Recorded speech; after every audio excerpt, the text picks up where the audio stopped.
yung moment na umalis kami tapos hindi namin alam kung saang lugar talaga mismo yung pupuntahan namin. So, ayan, nagkandaligaw-ligaw kami. As in, sobrang pagod yung nangyari sa amin that day.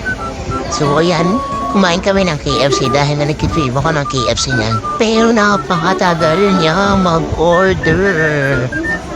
Tapos may kwento pala kung bakit matagal mag-order. Diyos ko, talaga naman. So, ayan, dahil nga nagugutom na ako. Gutom na talaga kami niyan. Tapos, ayan, ibot-ibot kami kasi nga naliligaw kami. Pakailang pabalik-balik kami, nakailang sky kami niyan.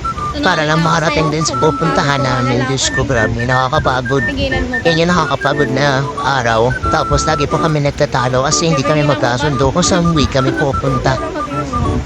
Hindi ba? Mukha lang kaming okay yan, pero hindi talaga. Kasi nagsama-sama na yung pagod. Tapos yung, naliligaw pa kami.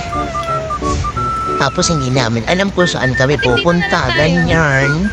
Tapos, siyang gutom. Kami naman pag gutom, di ba? Hindi lagi magkasundo. Basta sa may ano yan, Trinoma. Inuma ata yan. Yeah, I think tayo Trinoma. SM North pala. SM North EDSA. Diba? SM North EDSA lang naligaw pa. So, ayun. Naiinis siya sa akin kasi video ko ng video. Ang tagal-tagal ko daw maglakad. Kung gusto niya na maglakad ng maglakad. So, yan. Yun lang. Kasi, cover yan. Yan. Egg kineme.